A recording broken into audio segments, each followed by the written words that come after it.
Hello Aquarius! Welcome dito sa aking channel, Kapalaran 888. Welcome guys! Alamin natin kung anong messages, vibration, gabay energy para sa lahat. This is general reading. So, Aquarius, money, career, financial reading tayo. So, giving birth. Giving birth, dito sinasabi na marami kang, kumbaga, pera yung pinag-uusapan natin dito. Marami kang mga bagong inspiration, bagong ideas, kung paano kumita ng pera, yung source of income, resources, tangible, material things. Marami kang, kumbaga, maiisip na pwedeng gawin, Aquarius, para kumita ng pera. Yung iba, sobrang magiging business-minded. Yung iba, may mga part-time, full-time, or mga extra income kayo na pwedeng gawin or simulan.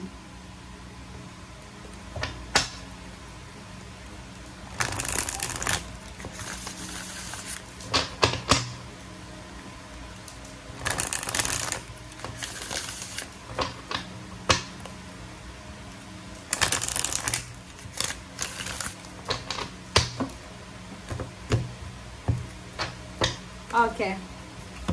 Second deck tayo, oh. May in love ka sa gagawin mo financially.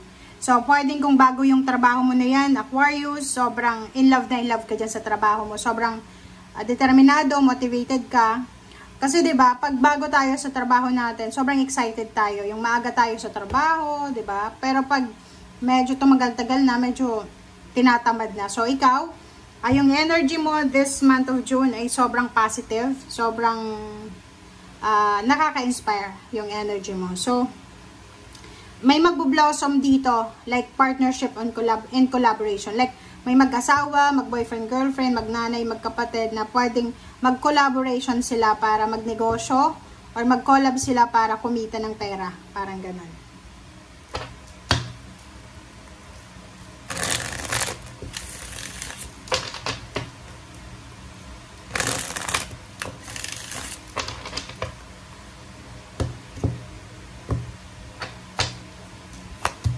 Okay, first card natin, second card. Dito sa first two cards mo na to, Aquarius, sinasabi ng barahan na sa kasalukuyan siguro, financially, hindi masyadong maganda ang takbo ng buhay mo. You're lacking financial, nag-aalala ka, nangangailangan ka ng tulong financially. But yun na nga, sabi sa'yo dito ng Queen of Air, sinasabi ng barahan na hindi ito yung first time mo na makapag-experience ng ganyan, di ba? So, wag kang mawala ng pag-asa. Wag mong iisipin na, ako may problema, ganyan. No. Sinasabi ng barahan na natapos na to dati, na-overcome mo na to dati, mo-overcome at mo-overcome pa rin yan sa mga susunod pa.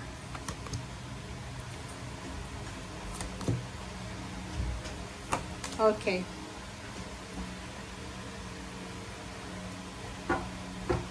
Okay, so next is Knight of Air, Three of Fire, and Ace of Air. So, dito, sinasabi ng barahan na mayroong, kumbaga, good news ka na matatanggap ngayong buwan ng June. That good news ay possible na matagal mo na yung hinihintay. Yun, yung iba, expansion ng kanilang negosyo, expansion ng kanilang, position sa trabaho. And yung iba sa inyo dyan ay posibleng magkakaroon ng sobra-sobrang blessings through connections, 'di ba?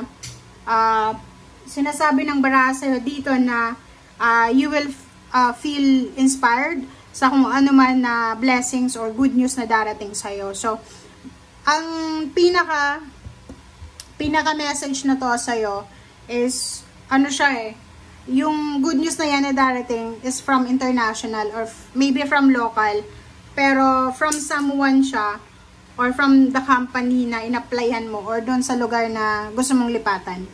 Okay, so dito sinasabi na etong message na to or etong ideas na to na gusto mong simulan ay posibleng magbigay to sa'yo ng sobra-sobrang inspiration. But may warning tayo dito, guys, ha. Warning, don't worry. Kasi sa sobrang may sitwasyon tayo sa buhay natin na sa kagustuhan natin na kumita ng malaking halagang pera, pwedeng yung iba pumapasok sa illegal or pwedeng yung iba overworking, diba? Multitasking, nagtatrabaho like sa ibang bansa, marami silang trabaho. may part-time na, may full-time, may sidelines pa pag weekend. So, mag-iingat tayo sa health natin. Kasi yun yung pinaka-importante sa ngayon.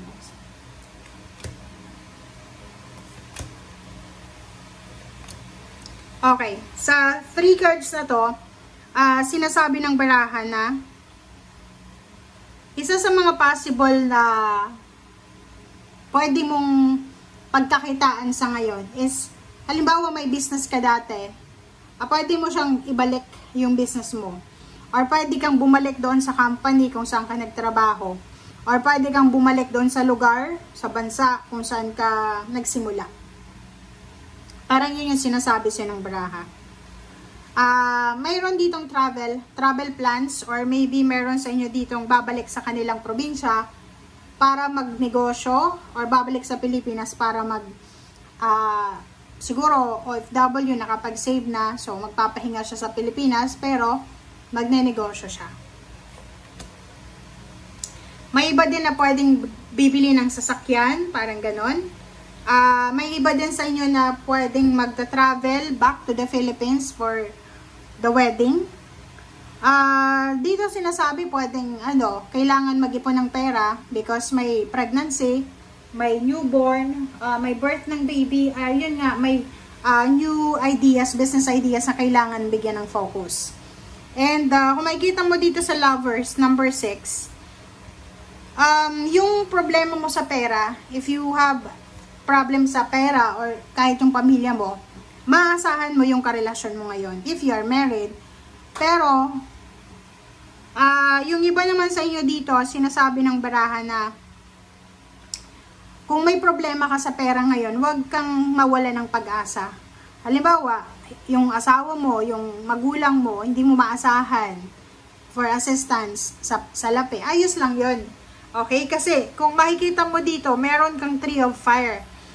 Maybe you're still waiting for the success or for the expansion ng goals mo. Pero, sinasabi dyan sa'yo ng barahan na makukuha mo nga yan. Diba?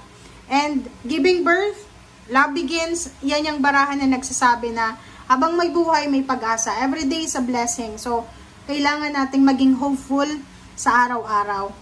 Lalo sa pera ha. Kasi yung ibang tao, pag sinasabing walang pera, sobrang hirap ng buhay, feeling nila all the time na ganon. Hindi. Alam nyo ba yung pera, mabuti pa yung pera, pwedeng magbago ang sitwasyon. Kasi ikaw yung gagawa niyan eh. Ikaw yung, kumbaga, maghahanap ng pera. Ikaw yung maghahanap ng trabaho. So, magbabago yung sitwasyon. Depende sa'yo kung magiging masipag ka. Pero yung love life, pag tapos na talaga yan. Magkabalikan man yan, mauulit at mauulit yung rason kung bakit nagkahiwalay. Pero yung pera, iba siya. Ikaw yung gagawa ng pera. Ikaw yung maghahanap niyan. Okay? So, thank you guys for watching. Bye!